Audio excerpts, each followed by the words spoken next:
నమస్తే. శ్రీమాత్రే నమః. శ్రీ గురుభ్యో నమః. ఖగోళ శాస్త్రంలో ఈ గ్రహాలు ఒక్కొక్క చోట సక్రమంగా సంచారం చేస్తుంటాయి.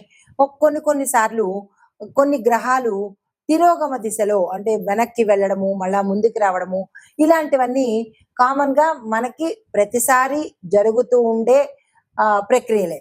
అయితే వీటి యొక్క ఫలితాలు ఒక్కొక్కసారి మనకి రాజయోగాల్ని గూడా కలగజేస్తుంటాయి.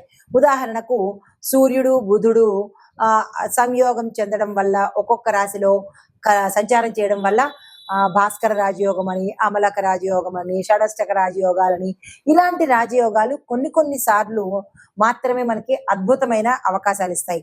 కొన్ని సార్లు సంచారమే జరుగుతుంది కానీ విశేషమైన ఫలితాలైతే మాత్రము, యోగాలైతే మాత్రము మనకి కలగవు. అలాంటిదే ఇప్పుడు ఇక్కడ మనకి శని బుధులు తిరోగమనంలో అంటే వెనక్కి వెళ్లే సంచారం చేస్తున్నారు. అది జూలై 13వ తారీఖున మొదలుపెట్టి శని మీన రాశిలో తన తిరోగమన దశలో అంటే తిరిగి మళ్ళా వెనక్కి వెళ్లే దశలో సంచారం మొదలుపెట్టాడు.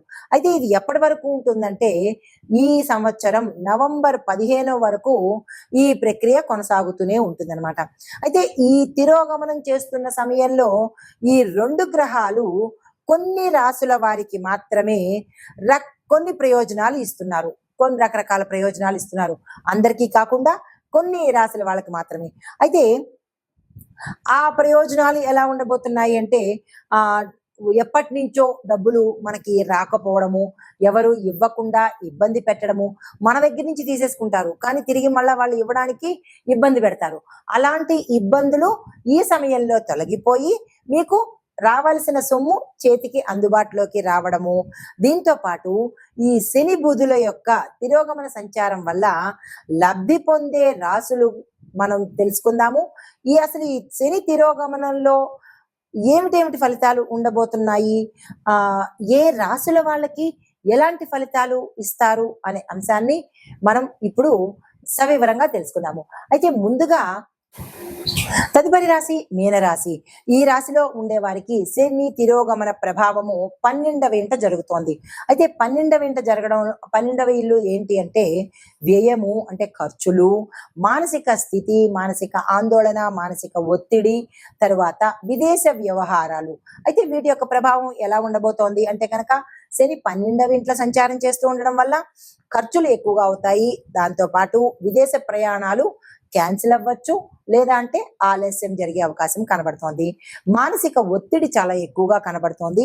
దీంతో పాటు పాత అప్పులు మీరు వదిలేసినవి, మర్చిపోయినవి లేదా ఎగ్గొట్టినవి తిరిగి మళ్ళా మీ మీద ఒత్తిడి తెచ్చేది దిశగా ఎక్కువగా కనిపిస్తోంది.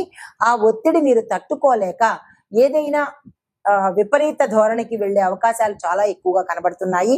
జాగ్రత్తలు తీసుకోవడమా లేదా సలహాలు తీసుకోవడమా చేసే ప్రయత్నం చేసుకోండి. ధ్యానము, యోగా, మౌనము వల్ల మీకు కొంత మంచి ఫలితాలు పొందే అవకాశం కనబడుతోంది. అయితే బుధుడు యొక్క తిరోగమనము ఏ ఇంట్లో జరుగుతోంది? 6వ ఇంట్లో జరుగుతోంది. 6వ ఇల్లు దేనికి? శత్రువులు, ఆరోగ్యము, సేవా రంగము. అయితే వీటి యొక్క ఫలితాలు ఎలా ఉంటున్నాయంటే మీరు మానసిక నిబద్ధతతో ఉండాలి. అంటే మనస, వాచ, కర్మణ అంటే మనసుతో మీరు ఒక నిబద్ధత, ఒక కట్టుబాటుతనం అనేది ఉండాలి. శత్రువుల యొక్క ప్రయత్నాలు తిరిగి విఫలమవుతాయి. వాళ్ళ యొక్క ప్రయత్నాలు సత్ఫలితాన్ని ఇవ్వవు. పాత అనారోగ్య సమస్యలు అంటే గతంలో మీకు ఏవైనా అనారోగ్య సమస్యలు ఉంటే కనుక అవి తిరిగి మళ్ళా వచ్చే అవకాశాలు ఎక్కువగా కనబడుతున్నాయి. జాగ్రత్తలు తీసుకోండి. తరువాత సరి అయిన చికిత్స మార్గాలు తీసుకోకపోతే ఆపరేషన్స్ అయ్యే అవకాశాలు ఎక్కువగా కనబడుతున్నాయి. జాగ్రత్తలు తీసుకోండి. ఉద్యోగంలో మీరు ఏదైనా అసైన్మెంట్స్ కానీ లేదా ప్రాజెక్టులు కానీ మీరు సంతకాలు పెట్టి ఉంటే అవి ఇప్పుడు తలకి చుట్టుకునే ప్రమాదం గోచరిస్తోంది. అది ఎక్కడ పొరపాటు జరిగింది అనేది ఒకసారి విచారణ చేసుకోండి. మరి లాభపడే అంశాలు ఏమిటి అంటే కనుక ఆరోగ్యపరమైన పరిష్కారాలు దొరుకుతాయి. జాగ్రత్తలు తీసుకోండి. ఉద్యోగంలో పునర్వ్యవస్థీకరణ అంటే మళ్ళా మీరు తిరిగి దాన్ని అందుబాటులోకి తెచ్చుకునే ప్రయత్నం చేసుకోండి. తర్వాత పోటీ పరీక్షల్లో సక్సెస్ సాధిస్తారు, ర్యాంకు సాధిస్తారు విద్యార్థులు. తర్వాత మీలో ఆత్మశక్తి ఎక్కువగా పెరుగుతుంది. మరి జాగ్రత్తలు ఎక్కడ తీసుకోవాలి అంటే కనుక ఖర్చుల దగ్గర జాగ్రత్తలు తీసుకోండి, నియంత్రించుకునే ప్రయత్నం చేసుకోండి. తర్వాత ప్రయాణాలు చేసేటప్పుడు బళ్ళ మీద కావచ్చు లేదా వేరే వాహనంలో కావచ్చు, ప్రయాణాలు కొంచెం యాక్సిడెంట్స్కి, ప్రమాదాలకి గురి అయ్యేటట్టుగా కనబడుతోంది, జాగ్రత్తలు తీసుకోండి. తర్వాత ఆపరేషన్స్ అయ్యే అవకాశాలు కూడా ఎక్కువగా కనబడుతున్నాయి. అది వాటి విషయంలో కొంచెం జాగ్రత్తలు తీసుకుని జాగ్రత్తలు పాటించుకునే ప్రయత్నం చేసుకోండి. మానసిక ఒత్తిడికి మంచి నిర్ణయాలు తీసుకునే ప్రయత్నం చేయండి. యోగా, ధ్యానం, మెడిటేషను లేదా మౌనము ఇలాంటివి అలవాటు చేసుకోండి. అయితే మీకు చెప్పదగిన పరిహారాలు: శనివారం రోజు పేదవాళ్లకు నల్ల దుస్తులు, దుప్పట్లు, నలుపు రంగు దుప్పట్లు, నలుపు రంగు వస్త్రాలు దానంగా ఇచ్చుకోండి. బుధవారం రోజు ఆకుపచ్చ శుభ్రం చేసిన మొక్కలు నాటే ప్రయత్నం తప్పనిసరిగా చేసుకోండి. ఒక మొక్క కావచ్చు, మీ శక్తి కొద్దీ ఎక్కడంటే అక్కడ, మీ ఇంట్లో కావచ్చు లేదా ఆలయాల్లో కావచ్చు, మొక్కలు నాటే ప్రయత్నం తప్పనిసరిగా చేసుకోండి.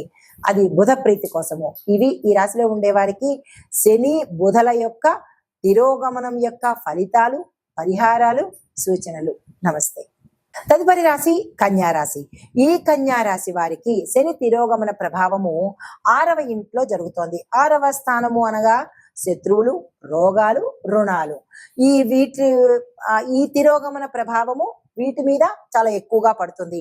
అంటే ఈ సమయంలో మీరు ధైర్యంగా ముందుకు వెళ్ళవచ్చు, భయపడాల్సిన అవసరం లేదు.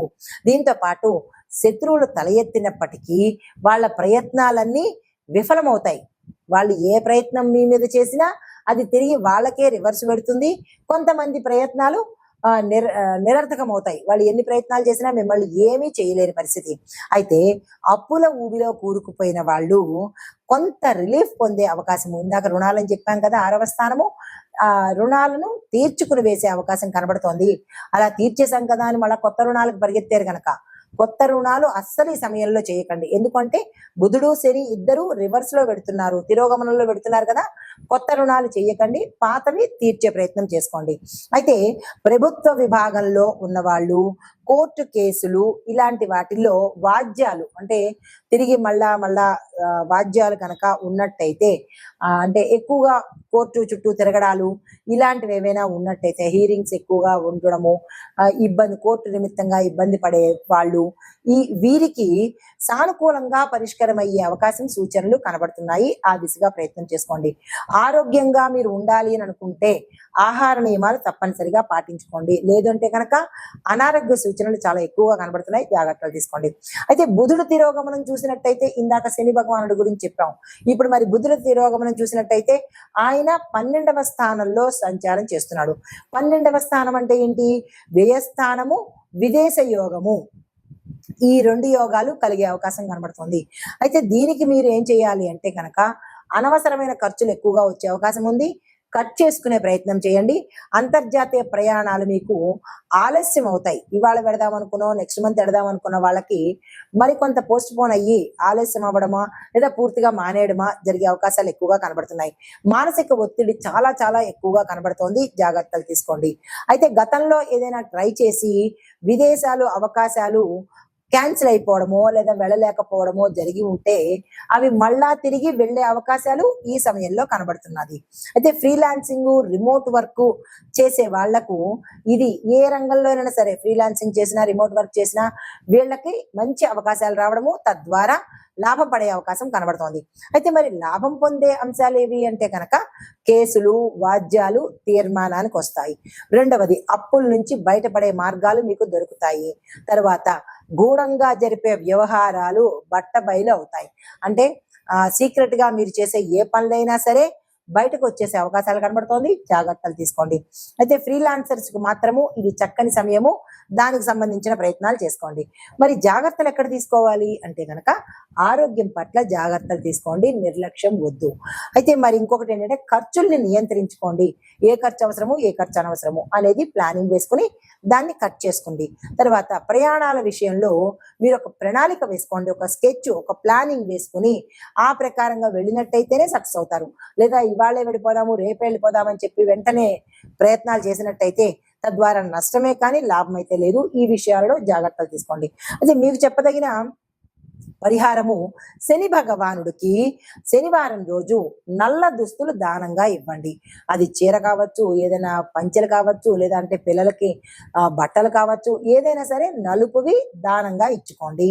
బుధవారం అంటే బుధుడి దోష నివారణ కోసము ఆకుపచ్చ పళ్ళను, ఆకుపచ్చ వస్త్రాలను, పళ్ళు వస్త్రాలు అంటే గ్రీన్ గ్రేప్స్ ఉంటాయి కదా, అవి వస్త్రాలు అంటే బట్టలు, ఇలా ఆకుపచ్చ కూరగాయలు ఇలాంటివి దానంగా ఇచ్చుకున్నట్టయితే బుధగ్రహం యొక్క అనుగ్రహం తప్పనిసరిగా కలుగుతుంది. నమస్తే.